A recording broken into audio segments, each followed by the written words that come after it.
Back at it again, Rick Serritella here on the State of Football on this beautiful, beautiful Wednesday, September 1st. Welcome to September, everybody, here on the Season 2, Episode 22, Part 281 edition. It's the State of Football, along with my co-host each and every Wednesday. In just a minute will join us, Amanda Ruller. We're also going to be joined by European League of Football MVP frontrunner Madre London. We've got our finger on the pulse when it comes to everything CFL on Wednesdays. Our insider, Chris O'Leary, is kind enough to join us and give us a sneak peek preview of the weekend ahead. Of course, we'll recap the weekend that was. And oh, by the way, NFL cut downs yesterday. If you watched the show with Russell Landy and myself on the Tuesday edition, we reacted to some of the players being released. And don't you know, right after we finished up yesterday's show, Russell and I were chatting, and down came the news of Cam Newton being released by the New England Patriots. And so we'll get into that for sure later in the show. Make sure you stay tuned. Keep it locked if you're tuned in here on the NFLDraftBible.com, part of the Fan Nation Network on Sports Illustrated, streaming across our platforms. And we are so pumped up, ready to go, because football season is here when September rolls around. And that means we have training camps. We have training camps being done. We have real football. We have European League of Football playoffs that we're going to get into. We have the news that I am now the commissioner of Conference 1. Just got off an exciting call there as we delve into the esports world. And oh, by the way, Hub Football announcing September 29th out in LAX. Big city. Can you feel me? We're coming back to Cali, September 29th, the hubfootball.com experience. And of course, last month's event in July had over about a dozen scouts, 7 NFL teams. Some of them sent 2. We had the USFL, the CFL.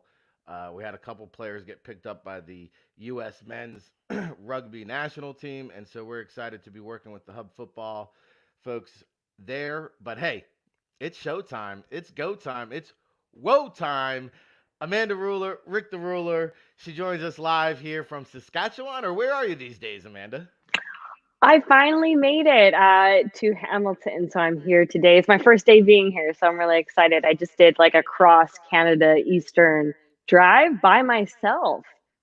It was over 30 hours of driving, but I would suggest if you could go on a drive by yourself, go for it. 30 hours. Yeah, it was just like I did like 8-hour shifts every day, but I stopped. I did lots of hikes and it's very woodsy, campy. There was tons of beaches to stop at and hang out at and have food. That's a beautiful thing. And that was courtesy of Saskatchewan BMW, I assume. Oh, yeah, I took the Beamer. It actually was a nice ride. I had such a good time in it, and it's super fast, it's super compact, and I got there in time. All right, outstanding. So let's talk about the McMaster Marauder upcoming season. You're just getting settled in. What's the tone like? What's the vibe like? What are you doing in your world now as you get ready for the season? I'm so excited. So tomorrow we're actually meeting with all of the players and get stuff finalized for camp this weekend. So I'm so excited about that. So we just had coaches meetings and the buzz is pretty exciting because I'm ready to get going and I can feel these players' energy. They're ready to get going. And I'll keep you guys updated next week on how camp went. Absolutely, Rick Sarah, along with Amanda Ruler. Whose microphone are they asking to turn? Do you need to turn me up? Am I not loud enough in your living room? Tell me. Let me know. We'll make it happen. Samantha, you got that one figured out. Temple of the Hut. Good to see you. Empire Cologne. Some newbies in the chat room. We're so excited for that. Of course, of all of our chat room people each and every day. Tom Goodhines, I know you're out there. Brian Beasley, Daniel Cassidy, Zach Page for all the prez, all you people. I know you're out there listening, tuned in to the State of Football, part of the Fan Nation Network on so let's do it, man. Every Wednesday, we've been highlighting and featuring the European League of Football. We kicked it off with the commissioner, and we've had guests and players on each and every week on the State of Football with Amanda Ruler and myself. But Amanda, our next guest, I have to say, Madre, he is just running to the European League of Football MVP, and this man has been on a rampage ever since he's gone across the pond. A quick few thoughts here before we welcome our next guest. No, that's super exciting. I love when athletes take it upon themselves to get into a sport that they love and passionate about and watch them take off. I just love seeing that, and I can't wait to ask him some questions about how it's going and where he wants to go with it. So let's get into it. Let's do it. Let's welcome that man in. He is Madre London, the running back from the European League of Football, joining us here on the State of Football. Good morning, Madre. How are you today? Good morning. I'm doing well. How y'all? We're good, man. We're not doing as good as you. I think you've already surpassed the 2,000 yard barrier. Game of the player of the week, I think 3 times. I followed your career dating back to Michigan State, then Tennessee, then even as recently as the fan controlled football league. Now you're out in the European League of Football. And one thing as a scout that you need to find out about every player, do they love the game? You clearly love the game and are doing whatever it takes to get looks, continue your professional career. So let's start right there. Why the European League of Football? How did you discover it, and how quickly did this come about for you? I chose the European Football League. Feel like it was the next step of big time football. Obviously it was going to be a different culture and a different chapter in my life coming out of going out of the country playing football. I never did that before, but just took it upon myself to I can still be able to play football. I'm blessed to wake up in the morning to play football, so why not?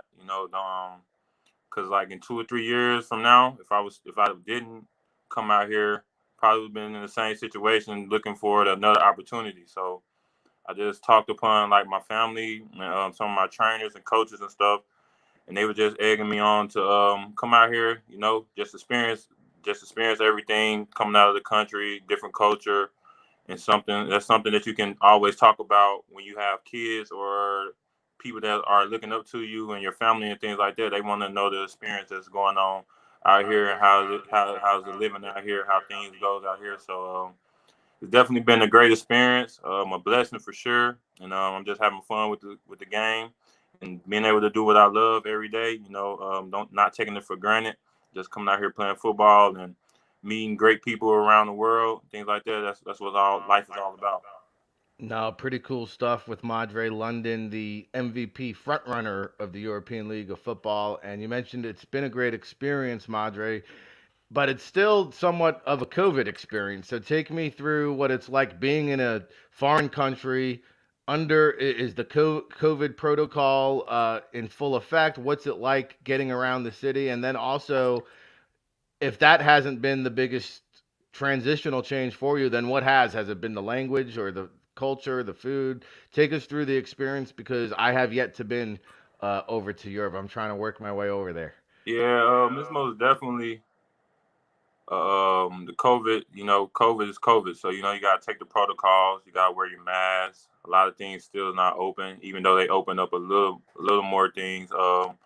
But it's still not like back to normal. So you still definitely got to take the protocol. If you got the vaccine, you're good. But if you don't have the vaccine, things like that, you got to wear your mask. Be careful who you hanging with. And if you do hang out with a large group of people, make sure you go get your test and things like that. So we definitely the ELF has been on it as far as getting tested every week, every day. At practice we gotta get a COVID test, or if you got the vaccine, you gotta show them your card every day. Even though they know you have a vaccine, you still gotta show them. And they just been on top of it. But I feel like the most culture change for me was the language. Obviously I don't know how to speak. I don't speak German as well. I'm still learning. It's one of the hardest language to learn. I was told, but I definitely say the language and just the whole living situation. Just being somewhere different. Things are different. A lot of people walk out here. We don't do as much walking in the States like that. A lot of people ride bikes. This is my first time ever like riding bikes for transportation. We always drive a car. So it's definitely a cool experience. It's something to learn. Another thing I say, driving the stick shift. In America, like I feel like the old heads in terms of like my mom and them. We say old heads, like my mom and older people like my grandma and things like that. They all know how to drive stick shifts. The new generation, my year, and so on and so on, we don't know how to drive stick shift. We drive automatic. So it's definitely been a hard time trying to learn how to drive stick shift, knowing that out here a lot of people drive stick shift. Well, everybody drives stick shift, and back at home we don't. So it's definitely been a different experience, culture experience here, but it's definitely something that you're willing to experience and learn more about things like that, for sure. No, very cool. And I'm going to throw it over to my co-host Amanda Ruller in just a second. But funny story here. So in college, I was a valet driver, and I had never driven stick. And here comes people in their Porsches and their BMWs. They're just dropping off their cars with me, and I had no choice. I had to learn it on the Yeah. Superfly. But Rick Serritella, Madre London, Amanda Ruller. So what I was going to ask my next question, and then I'll kick it over to Amanda, and you can have at it with Madre. But you mentioned the language barrier.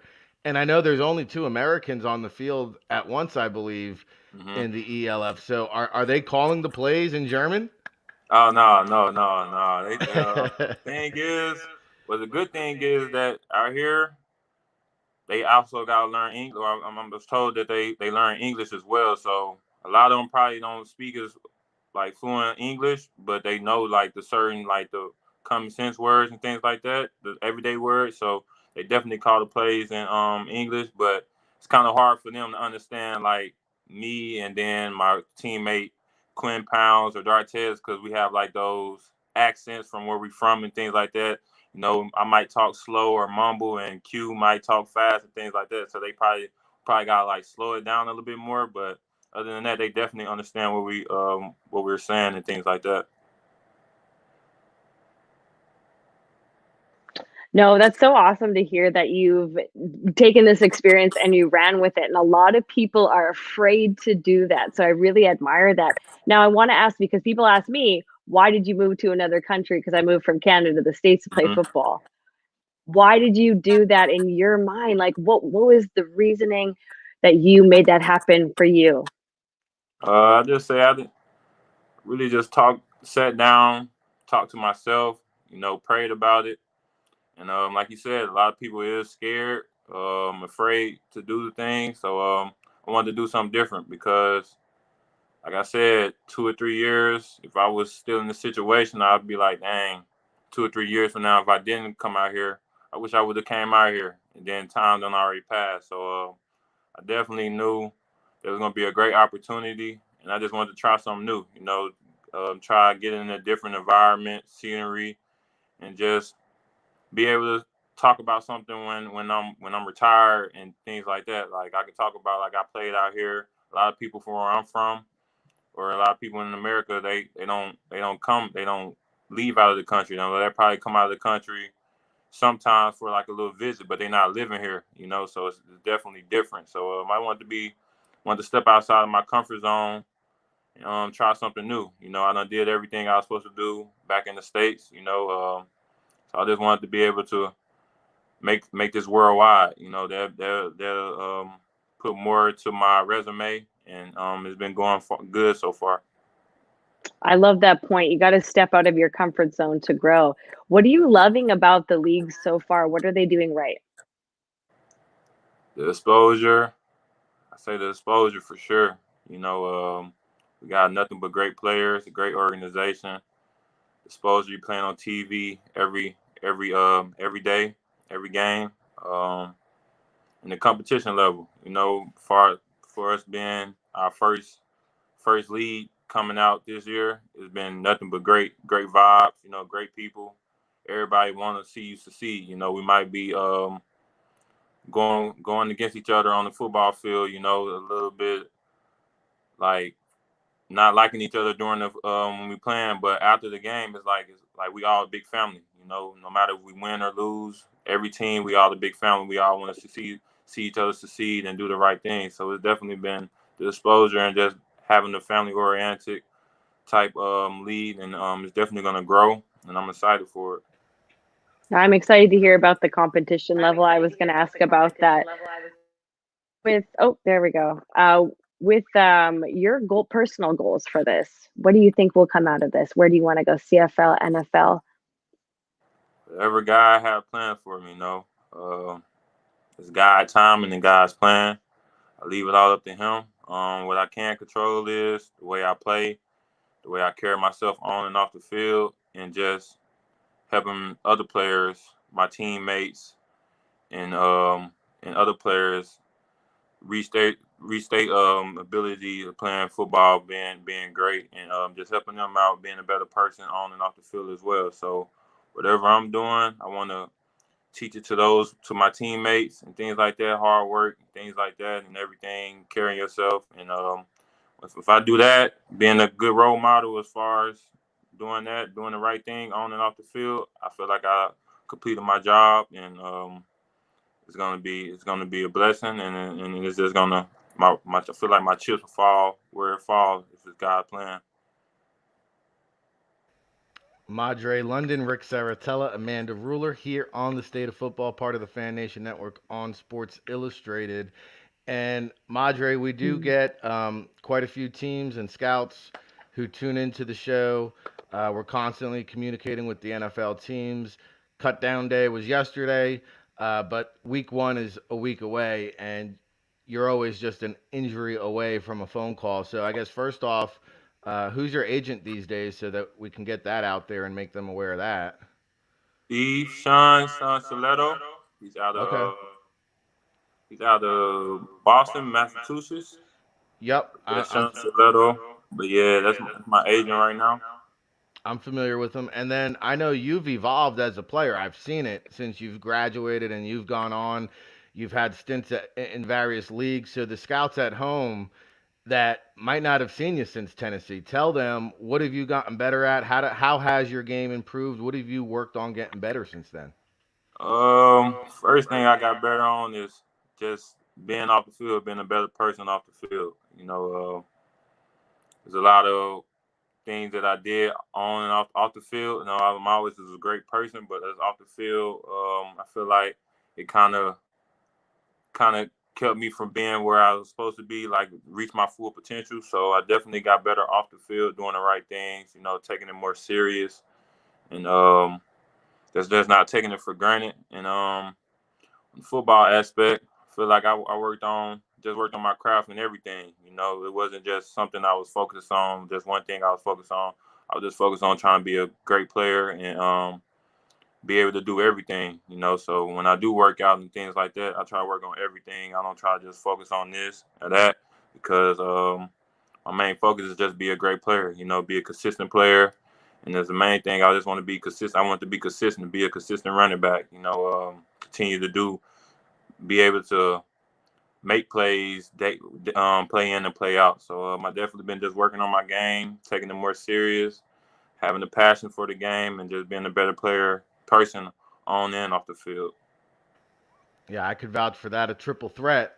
I've seen you block back at your days in Michigan State. I know you can catch the ball out of the backfield, push the pile, gain those tough yards between the tackles, and oh, by the way, cut it outside if he needs to. It's Madre Yeah. London. A couple quick questions coming in from the chat room. It looks like Empire Cologne checking in from across the pond. We appreciate that. The fan base is different, he says, Madre. They're trying their best to push for you. Do you hear the fans? What has the fan experience been like out there in Germany? Man, fans going crazy. That's another thing, another positive intake that I take on this league. Our fans go crazy no matter what game it is. On Instagram, things like that. It definitely we interact with with our fans a lot, and I just gotta give a shout out to the other fans as well, like away fans when we played in Stuttgart, Leipzig, Barcelona. Fans was going crazy there. Despite no matter what record the team might have, they can probably win one game, but it's gonna be a packed crowd, and that's one thing I like about this league. The fans go crazy, and they just they like to see the American football over here. So definitely gonna grow even more for it being the first year. It's been a great experience. We love our fans. That's what's making the league even more exciting to play day in and day out, and getting better for sure. Shout out to Empire Centurions. Absolutely, no doubt. And then our longtime scout Craig T. Smith says, "Hey, make sure you get a breakdown of your NFL Europe or the European League of Football film for the NFL scouts. Make sure you get that ready. We're going to be looking forward to seeing what's next in your career, Madre. I know you got the playoffs coming up here that you're gearing up and getting ready for. So, any parting shots, final words of wisdom before we let you go?" Keep working for the people that's watching that are playing football or just anything in life, man. Have faith, believe in God, just keep working, and everything gonna work in your favor. You might not see it right now, but the tunnel don't always be dark. You know, it's always light on the other side. So, man, just keep working, have faith, and have a good team behind you that's pushing you to do better in life, and anything is possible, man. Chase your dreams, no matter what it is, football, basketball, doctor, whatever it is. Chase your dreams and believe it and have a passion in when you're doing it, for sure. No doubt. You're a great inspiration, Madre. Keep on trucking. Run it right to the championship, my man. All the listening audience, make sure you go check out MadreHarper.com. Follow his path.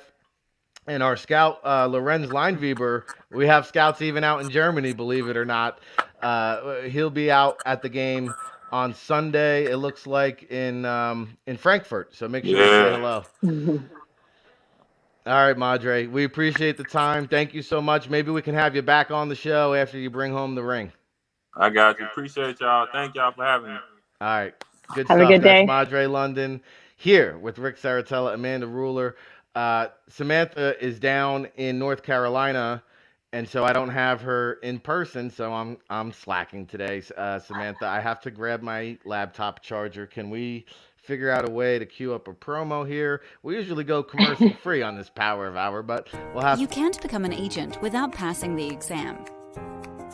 We can help. We introduced our first practice test in 2012. Since then, we've added a study guide and a second exam, and we've helped hundreds pass a test that 55% fail. Our clients succeed at a rate 25% higher than others. For the cost of a plane ticket, you can buy our guide and take both our exams multiple times. Check us out.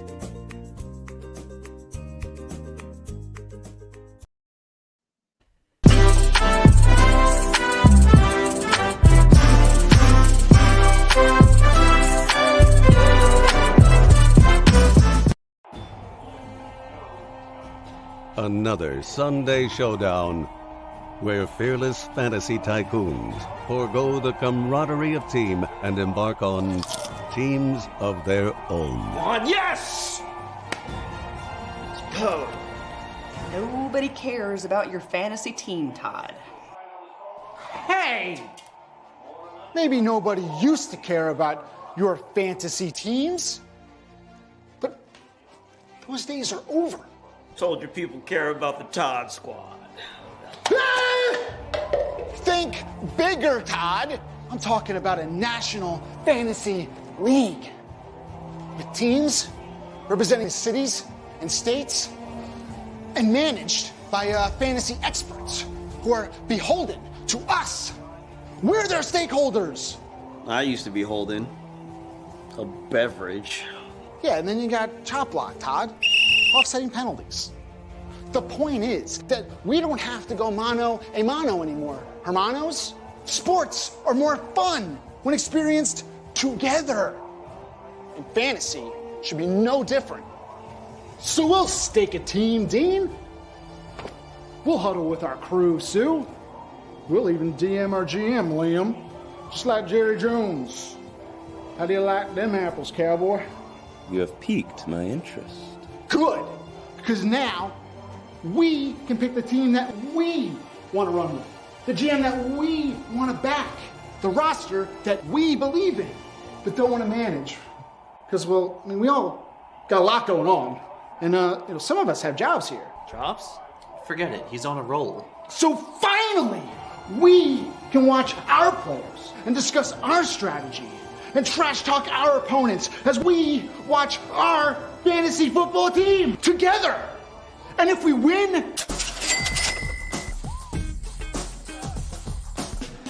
It's like the fantasy version of fantasy. No, it's the Hall of Fantasy League, where fantasy becomes a team sport. Are you guys with me? Yeah! Introducing the Hall of Fantasy League franchises. The Philadelphia Powder Kegs, the Chicago Hog Mollies, the Boston Barflies, the Vegas Pocket Kings, the Atlanta Hot Wings, the Texas Yallers, the Seattle Haze, the Ohio Goats, the New York Bodega Cats, the LA Sidekicks. Don't miss out on your chance to take part in a new era of fantasy sports. Stake your team today. Back at it again. RIC in the place to be. Rick Serritella from New Jersey all the way out to Hamilton, Canada with Amanda Ruller.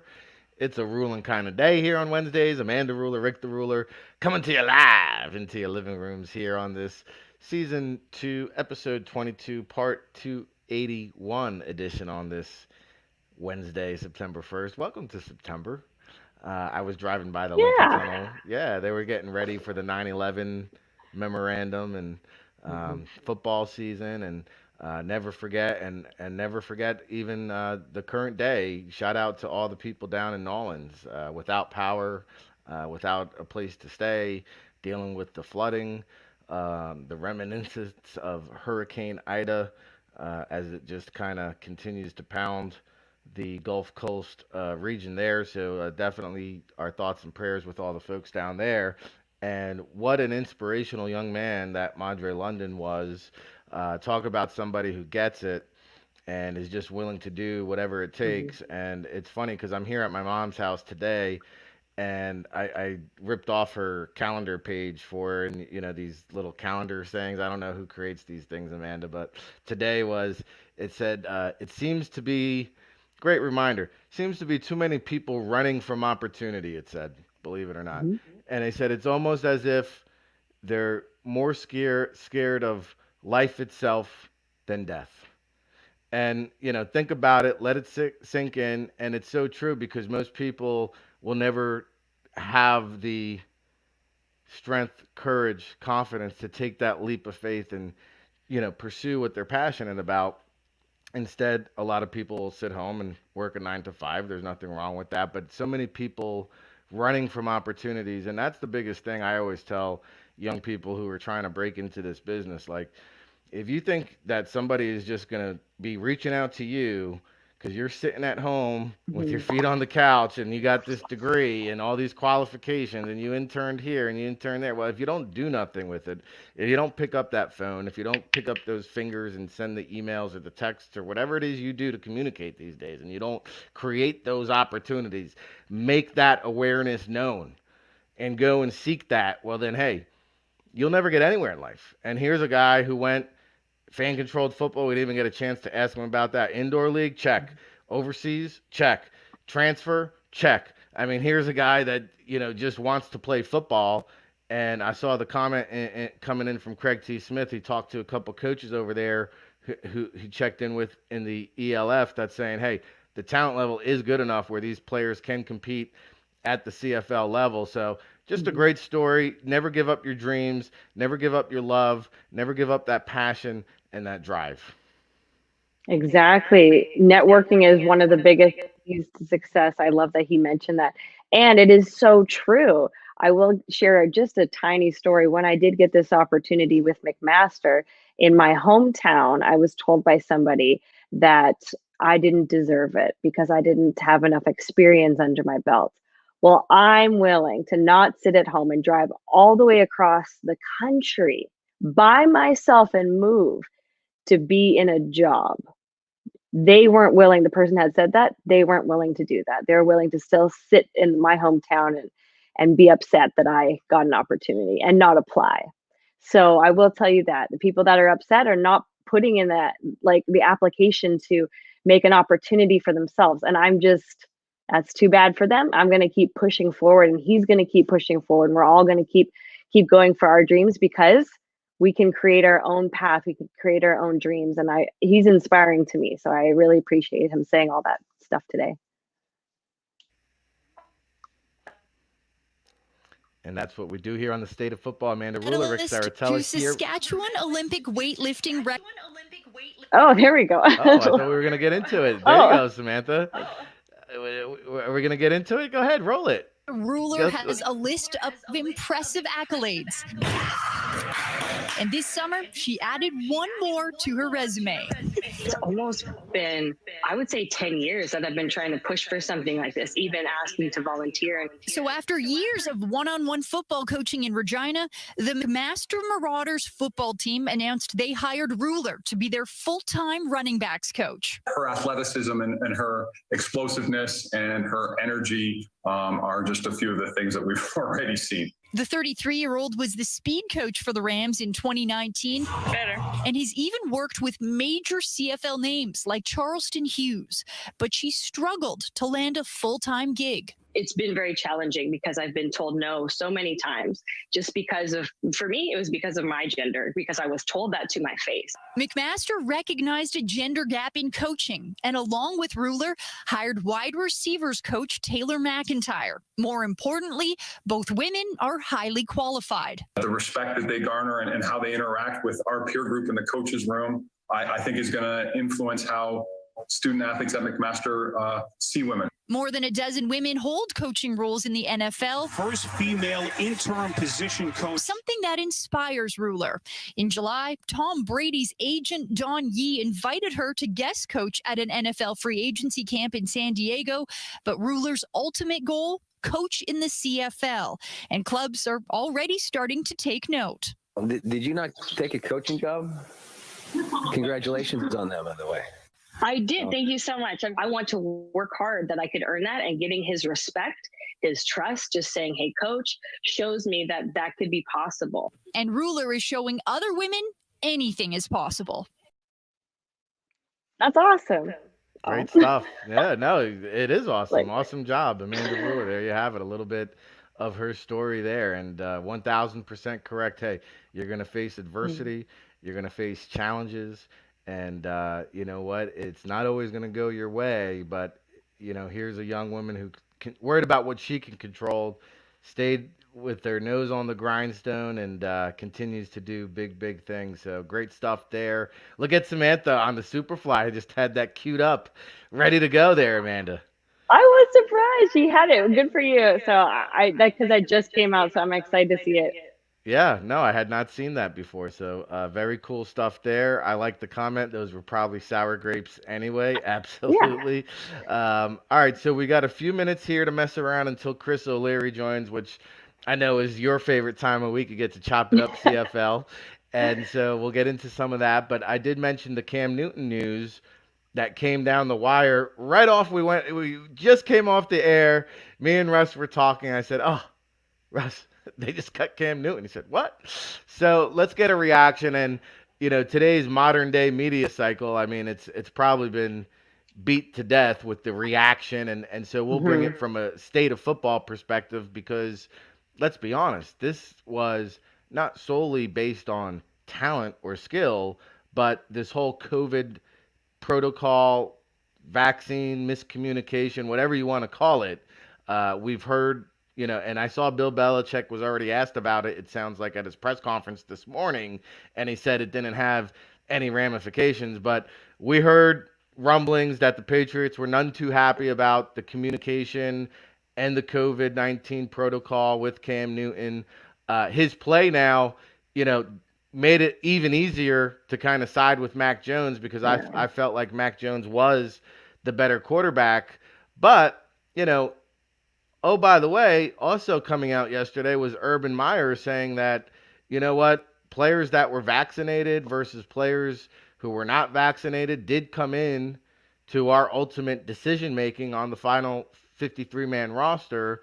And so, oh, by the way, the NFLPA was quick to alert the world that we're looking into this matter. Little investigation going on. But, I mean, we'd be foolish to not think that the status of your vaccine is not playing a part or a role in terms of who made the 53-man roster yesterday, who's released.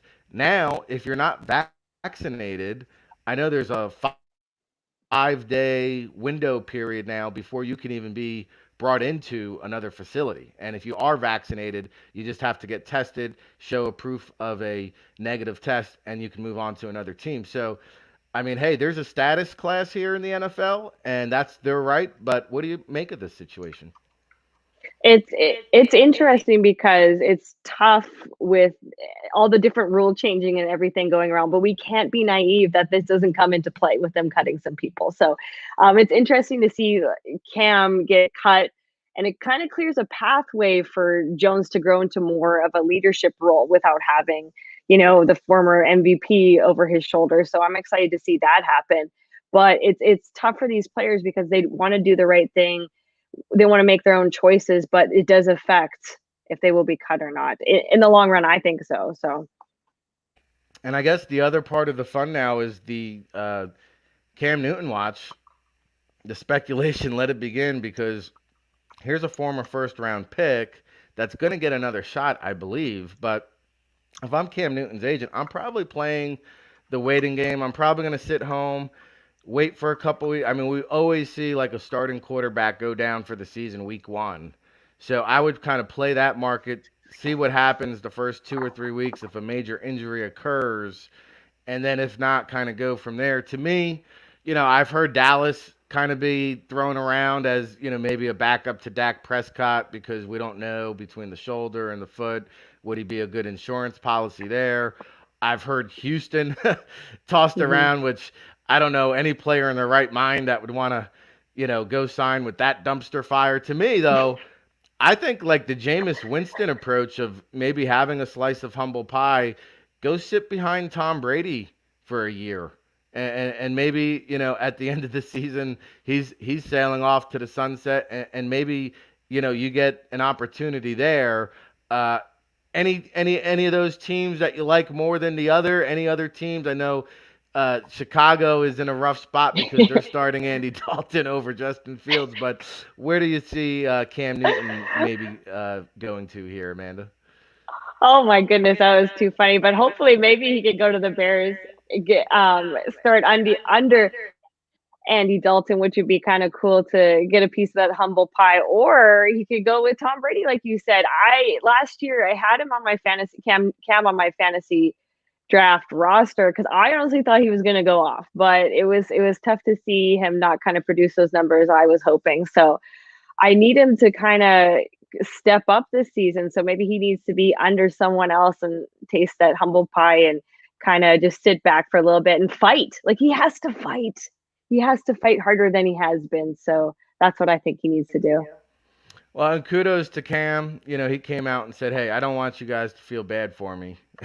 Well, thanks, Cam, because you made quite a good chunk of change. So we're not feeling too bad for you, but we do hope you land on your feet sometime soon. So yeah, he only got about 40 snaps in the preseason.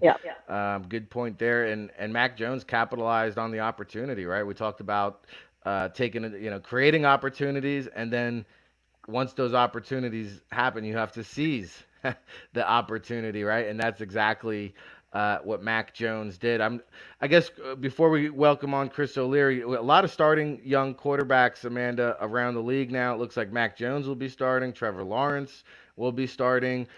We still haven't gotten the official word out of San Francisco if it will be Jimmy Garoppolo or Trey Lance starting. Chicago is on record of saying Andy Dalton is starting. So what do you make of that? Are you happy as a Bears fan? Do you think it's a good move, bad move? I personally thought Justin Fields looked like the better quarterback there, but I understand, not saying I agree with the philosophy, but I understand the logic behind it. I definitely understand the logic too. It's tough because like you want to start like a veteran quarterback, but like I wish Justin Fields could get a little bit more experience under his belt because the game is fast. And I do understand they said to him, "Oh, I don't know if he can keep up because the game is too fast for him." I honestly think start Dalton for a couple games. I know the Bears fans are going to kill me for that, and then put in Fields. Like I said, he has to kind of watch the game, get a little bit more experience. The game is pretty fast, so he's got to catch up. Just get a little bit more football IQ in the NFL. Just in the NFL in general, because he is a rookie. Just kind of pay his dues just a little bit, Maybe halfway through the season, start him.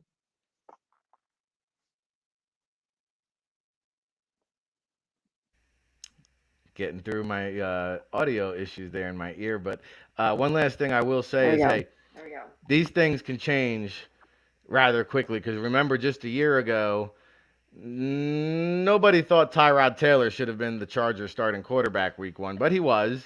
And then the punctured lung with the needle, and suddenly Justin Herbert's in, and no looking back. Like you just never know how these quarterback situations are going to unfold, which transitions us into our next segment. A lot of quarterback situations occurring north of the border in the CFL. And here each and every Wednesday to break it down with us is Chris O'Leary. There he is, CFL.ca, here with us on the State of Football, part of the Fan Nation Network on Sports Illustrated. Good morning, Chris. How are you today?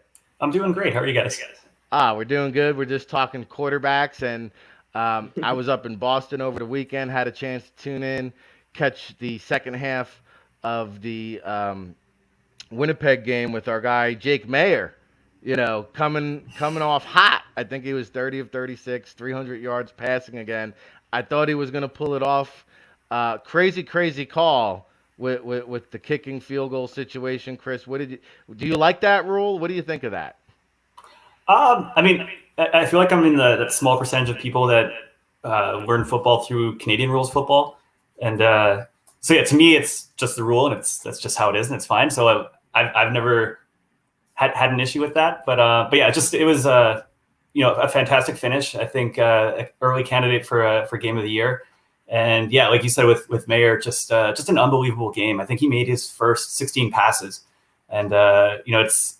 To me, this one was more impressive than his debut, just because he was up against that Winnipeg defense, and I thought that they would eventually get to him, and that it might not be that close of a game. And yeah, just such an impressive outing from him. I can't think of a player. Maybe Ricky Ray was sort of thrown into a similar situation to start his quarterbacking career in the CFL, but it's few and far between where a guy comes in, slated as the backup, takes his first live action snaps in the CFL and has success like this. Like he just looks to me like he's on a next level. He looks like a seasoned veteran. And, I think if you've watched really any level of football, when you get through a quarterback in there, you're probably setting up to fail. It's an uphill climb. So just to see him do this well is just incredibly impressive. It has been a remarkable story. Maybe the most fun storyline of the year. With Jake Mayer and the Calgary quarterback there. So, hey, Amanda Ruller, Rick Serritella, Chris O'Leary breaking it down CFL segment. Amanda, go ahead. Take it away. Yeah, it's interesting to see him. No one really knew Jake Mayer last week. You know what I mean? Or a couple weekends ago. Mm-hmm. And he went 16 for 16 in that first half. And I believe that's a Calgary record now. I think so, yeah. No, that's interesting to see. Like, how would you think of his potential going forward? I mean, again, to me, Winnipeg was such a huge test, and to handle that defense the way he did, and to just kind of steer that team through the game the way he did. I mean, they lost, but no, I think his potential is, sky's the limit. I think it'll be interesting to watch. I mean, I think it's obviously still Bo Levi's team, but as Bo gets healthier, I think Danny Austin out in Calgary had a report that, it might not be a full 6-game stay on the injured list for Bo Levi Mitchell. But, I think it'll be interesting to see what Dave Dickinson does, if he just solely goes back to Bo and sticks with him the rest of the way if he is healthy, or if they try and incorporate Jake Mayer and just sort of have that 2 quarterback threat. I feel like that's not something Calgary's done a lot in the past.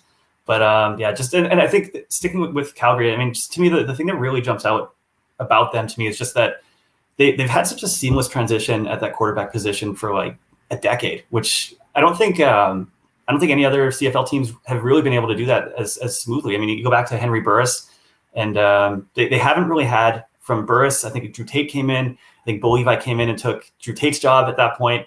And Bo's had some great backups behind him. We've seen Nick Arbuckle, Canadian quarterback Andrew Buckley for a few years, and now Mayer. It's just incredible to see what Calgary has done. I mean, we always talk about their ability to find talent across the board, but especially at quarterback. I mean, it's just I think it's bar none. That's I think something they set the standard for in the rest of the league. Yeah, this game was quite interesting to watch. It was so back and forth, and I guess with the Stampeders, like because you have Bo Levi Mitchell, and now you have Jake Mayer, which is kind of cool because it reminds me of Chris Strevler and Caleros. Like that mix, Totally. like you could have those two quarterbacks kind of going back and forth, and that's what I could see for Calgary once Bo Levi Mitchell gets healthy. Yeah, it would be interesting, and like I can't think of a time. And I mean, Bo's been healthy for most of his stay in Calgary, but that's not something Dave Dickinson has done in the past, right? So it'll be interesting to see how he handles it if he's interested in that. I know we saw Winnipeg last year and the success they had doing that, and and I think we were talking about quarterbacks just in general. I think that's something Ottawa might be looking at this week too. Is just that two quarterback system. But yeah, I'm super excited to see first Labor Day weekend with Mayer in Calgary against Edmonton and just how that goes, and then just what that quarterback picture looks like as Bo Levi gets healthier and they get back to that possibility of using both of them. Even watching this last week of CFL football, I have in mind the top team, but I want to hear your thoughts. I mean, to me, it's like a 1A, 1B. I would take Saskatchewan right now just because they're still undefeated. But I mean, just the poise that Winnipeg has, to me, I mean, you could argue for both, and I feel like you might argue for Saskatchewan, but and I think that's a totally valid one. But yeah, I look at Winnipeg and just the way they won that game, and just the way they've won a couple of their games now, where it's just you see that they have that championship swagger and that familiarity with each other. There's such a like a deep system in place there. That Michael Shea has built as the head coach there. I just think they have so many different ways to beat you. I mean, you look at this past week was a perfect example. You have a rookie kicker coming in, who had to take on the kicking duties because Tyler Carpina went on the 6th game, and I think a lot of people, I certainly thought, that could cost them this week, right? When they get into situations where they need those points, and Mark Liggio went out and just made all his field goals, and they're a very composed group, very poised group, and I think they just find ways to win. I think they're a very dangerous team. I think Saskatchewan's trying to get to that point. I think they're getting closer, and and it's perfect that they play this weekend. And to me, that not settles, but adds to the debate, right? That I think whoever wins this first of the two games that they play against each other, that'll say a lot for that argument for who the best team is right now. Yeah, after watching this last week, honestly, I think Saskatchewan is above and beyond every other team, to be honest. And I did not see that for them. I saw it when I watched their green and white scrimmage at preseason. Well, their little preseason game. Mm-hmm. They were not very good. So I'm so shocked. No, I'm so shocked that they're doing so well. And even though I am from Sask, like they're kicking it. I'm just impressed. Well, I think what's extremely impressive about them, and I think this came up in the post game for the Riders' first or second win, was just go back through training camp and all the injuries that they had. Right, like they had 4 or 5 Achilles tears, ACL tears in training camp, which is so bizarre. In training camp, and so unheard of. And they were significant injuries. Like their defense really took a hit with those injuries, and to come out and I think it was week 2, and just to have like defensively driven wins. Really shows the depth and the talent that's on that roster, and again, just potential. This is a group that hasn't been together as a whole like this for a very long time. They had the kind of the heartbreaking loss in the West Final in 2019, and they're still looking to build. And I think they're great now, and you could argue that they're the best team in the league, and I think they're in a good position now for years to come. Yeah, all the elements are coming together. Like they're just really getting and gelling really, really quickly, especially the receiving core. Oh my goodness. It was so much depth, so much talent. We saw even Schaefer Baker, Shake and Bake, they called him, do great things on the field. So I'm excited for them. Yeah, a lot of talent there. And I think what's really interesting too is just the local talent, right? Like I think people always, or I think Canadian media always talks about the Canadian Air Force from a few years ago with that receiving core. But I mean, you can almost zero it in now, and it's guys that are from Saskatchewan, right? That are in there. I think Braden Lenius, Mitchell Picton, which is, I think it's great for Riders fans, and it's great for grassroots football there. And then bigger picture, I think that's a great storyline and a great thing for the CFL, just to see that local Canadian talent kind of thriving and getting that opportunity on a really good team. And I noticed too, Craig T. Smith in the chat room pointing out Cody Fajardo versus Zach Collaros 1-3 on your current QB rankings list, and Jake Mayer not bad as well, number 6 on the QB rankings. A lot of moving and shaking going on the QB rankings over there at CFL.ca. Yeah, definitely. And to me, I think we have Mike Riley at second.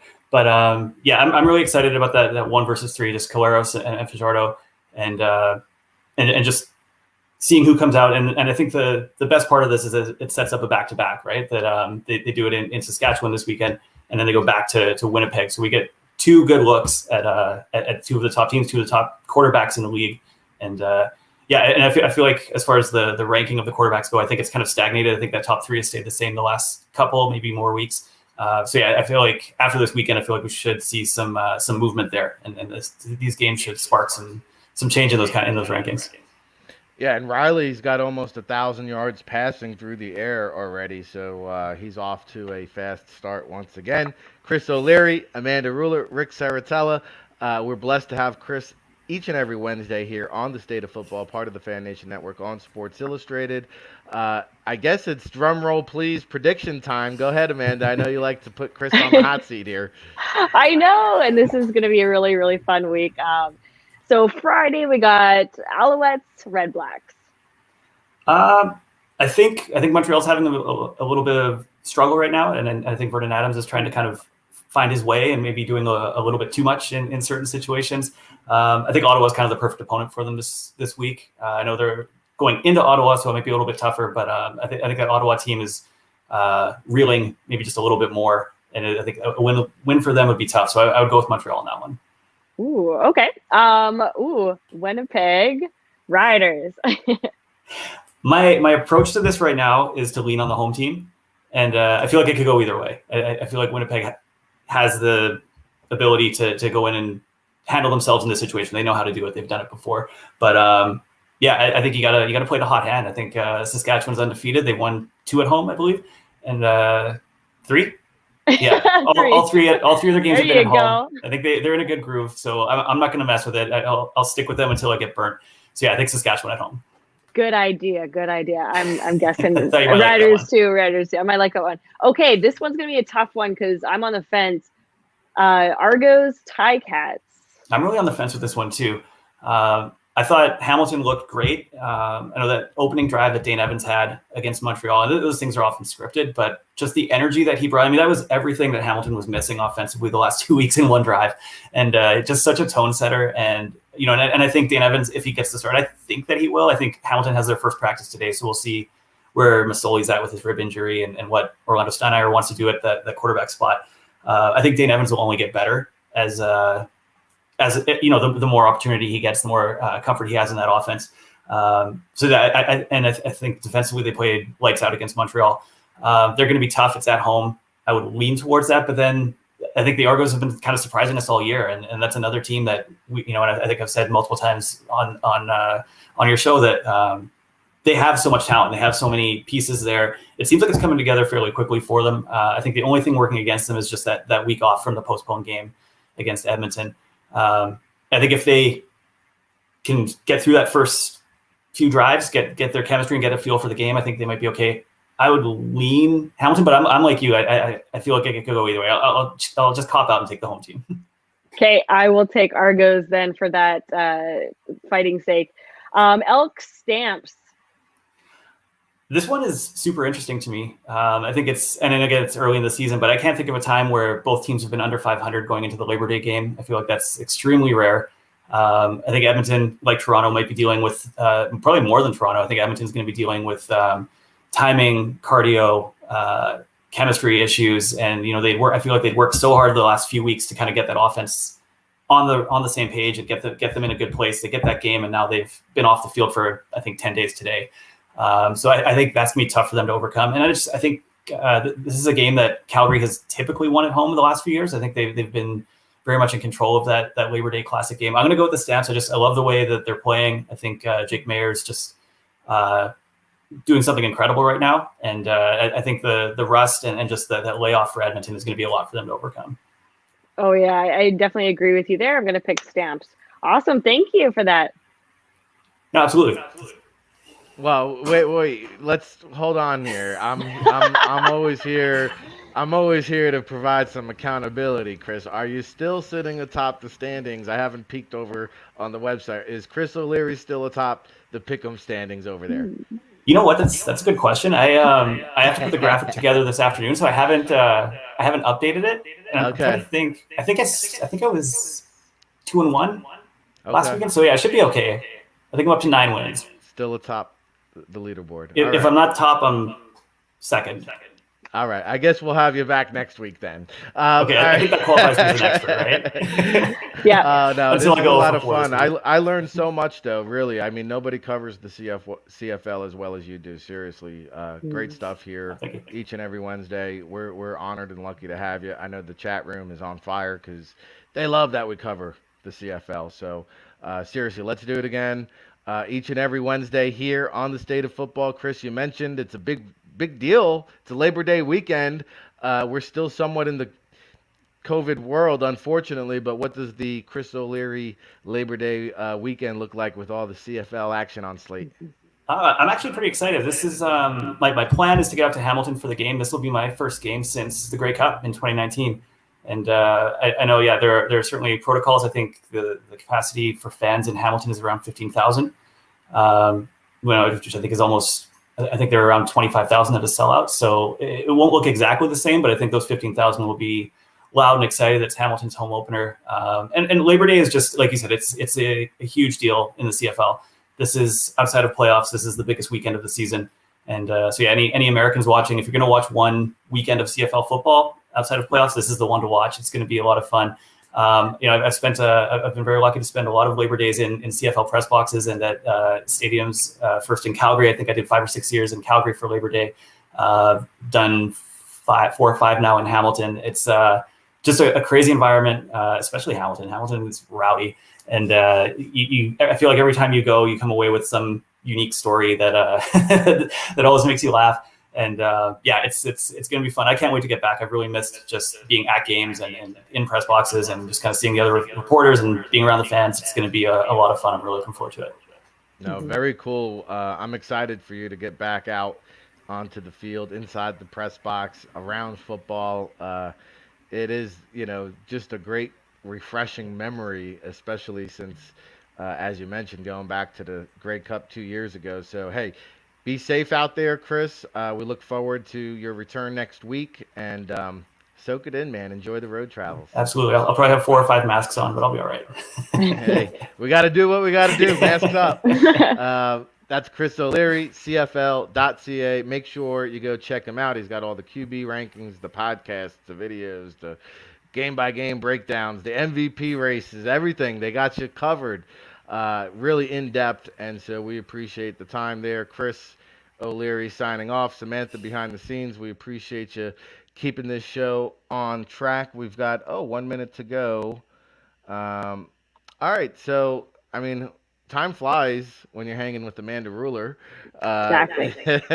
we covered a lot of ground here, from ELF to NFL to CFL, Amanda. Mm-hmm. Anything else you want to chop it up and talk about it? I see a lot of homerism comments coming in with your Saskatchewan fandom. I'll just go on the record and say I got Winnipeg this week. I believe. Wow. I'm just saying, I believe they're still the team to beat. And one thing I will say, just hanging with those guys and the culture that they've created, he talked about the kicker and how poised and the seamless transitions that they always seem to have. It all starts from the top.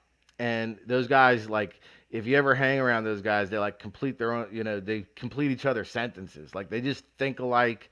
They view everything alike. And I think it's really a similar model to the successful NFL teams. Mm-hmm. Winnipeg has kind of mirrored that culture of the head coach, the front office, working in unison, on one page, one vision, one, like a certain type of player that they all are seeking together. And so that's why and who knows, maybe my tune will change next week. I'm just saying, okay? I'm here to keep the accountability in check. Um, and so, yes, we do have to Yeah. talk about the Hub football because we haven't really.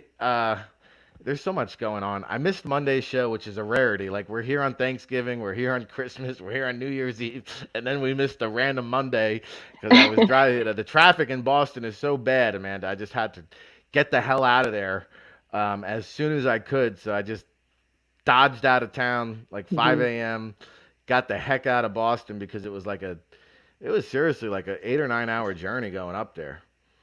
Man. No, I understand that traffic gets a little heavy. On my journey up to Hamilton, I actually stopped in Winnipeg and I got to check out the Winnipeg Blue Bomber Stadium. I got a tour of it. So I got to be down on the field and it was really cool to see it in comparison to Mosaic Stadium, which is the Saskatchewan Roughrider Stadium. Very nice. I got the good vibes from it. So it was really cool to see that. So I'll see you back here next week when the Riders win. Banner in Winnipeg yet? I missed that. Sorry. It's kinda... Oh, did they hoist the banner, the championship banner in the Winnipeg Stadium yet? Oh, I didn't see it. Okay. Unless maybe I had my eyes closed. But yeah, a Yankee fan with traffic trouble in Boston. Well, hey, at least I wasn't the passenger. Shout out to Michael Langley, who, is from Arkansas. I'm like, hey, Mike, just buckle up, all right? I guess the banner is up. I just didn't look at it.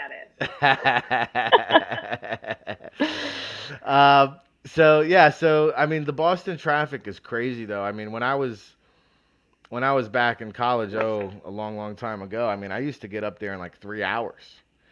And even like the last time I went up, it took like 7-8 hours. This time it took like 9 hours. So I did pretty good on the way back. I left at 5 something, and I was home by like 11 o'clock. So I think I did pretty good on the come around. I wanted to just discuss the hubfootball.com for a second. Of course, you've coached out there, Amanda.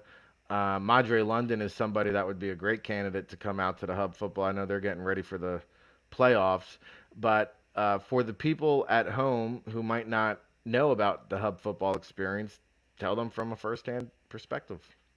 It's an amazing opportunity for all athletes that want to get involved in football. They want to move on. And I've had a lot of athletes message me, how can I get to the next Hub Football camp?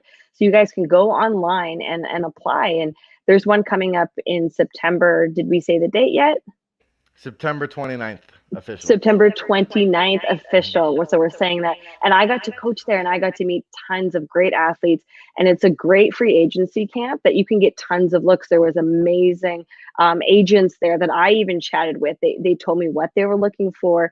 They said they want to look for guys coming up to them and talking to them, which is huge networking opportunity. And you can get in front of these guys and get some looks that you might not be able to anywhere else. So it's a huge, great opportunity to go where you want to go by attending this camp. So I can't stress that enough. If you have the passion and drive to be a football athlete, CFL, NFL, there was some Rugby Scout was there. I was trying to think of all the different scouts. They're there. So there's huge opportunity, whatever you would like to do within sports there. So come to it. Yeah, great opportunity, as Amanda has mentioned, and hubfootball.com. In fact, first invitations have gone out today. So I know there's players that tune into the show just to hear that, because I've been getting hit up like, hey, Rick, what's my shot? What's my chances? I said, hey, you got my vote. Invitations haven't gone out yet. Be patient. Tom Goodhines is the man who waves the magic wand, and there you have it in the chat room. He says first invitations off. Yeah. And I'll tell you, this one, I have not seen so many registrations that it's going to sell out fast. I'm just telling you. The talent is loaded, and now you have all these cuts coming down the wire from the 53-man roster shakedown yesterday. And so the spots are going to be filling up very, very rapidly. That's no joke. If you're trying to get in, do it fast. Hubfootball.com. I'm trying my best on my end to keep up with all the registrations. It is cray up on the back end of hubfootball.com. But that's just what we do. We're always looking for talent spanning the globe over here at the NFL Draft Bible since 2002. It's what we do. Hard to believe this is our 20th year of independent NFL draft coverage. And shout out to our guy, Zach Petraw, the Prez, who is working out his final 3 days in the corporate world and will officially now be coming over to NFL Draft Bible full-time to work with myself on the Draft Bible, on the Conference One, on Hub Football. And so we were really excited to make that happen. And so you know what that means, guys? It's going to be twice the power of the NFL Draft Bible. You thought we were bigger, better than ever. We're just continuing to improve. We are going to expand into the esports world. I'm hoping that next week we have the Gamers on. Make sure you check out the Gamers. They've got some really cool awards coming out in November, and they've done some really cool big-time deals in the esports world. So hopefully we'll have them here for you next week, I'm hoping. So our Wednesdays are just going to get even more exciting, talking about CFL and ELF and NFL. And now Amanda will sprinkle a little esports into the equation here as we expand this state of football. And we got into a little bit of the COVID situation, Cam Newton, what it all means with the roster cuts, the COVID protocol. And, you know, it's exactly why, again, the Hub Football serves a tremendous need in the marketplace, right? Because we just talked about 5-day quarantine to get back in the building, vaccinated players, they're just one test away and back up in there. And so I can't speak on behalf of the Hub. I don't know what their legalities are in terms of players being vaccinated, but I can tell you this: if you want to do yourself a solid, get the vaccine, bring that proof of paper, let the Hub officials document that, because that is now, if not the first, one of the first questions that the teams are asking us: is he vaccinated? Because they don't want to waste their time if you're not. They're just not going to go through that whole rodeo for a street free agent. So do yourself a favor, increase your chances of succeeding when you do get that opportunity. So we'll end it on that. On my end, a parting shot from Amanda. I mean, leave us with a little bit of inspiration from your world up there in Hamilton. I am happy to hear that you got there safe after a 30-hour, journey over there, like a Gilligan's Island tour. I mean, hey, we just drove the month away right into September. That is true. Yeah, I've been on the road for a little bit, so it's been fun. So my parting shot is do whatever you need to do to be successful, and take your passion and run with it, because I did across the whole country. Again tomorrow on a Thursday of the State of Football, part of the Fan Nation Network on Sports Illustrated. We'll have Dane Vandernat to break down week 0. There was some college football action last week. We'll look ahead at the college football slate that's transpiring this Labor Day weekend. Of course, Saturday we'll have the first tailgate show, and so we're excited about that. Big Law back in the saddle. We'll have Lorenz Lineweber, Alec Polito, and a host of scouts throughout the season there. And then it'll be a Football Friday affair. You'll get Big Law back-to-back, a doubleheader Friday and Saturday. Tomorrow we'll start it off with Dane.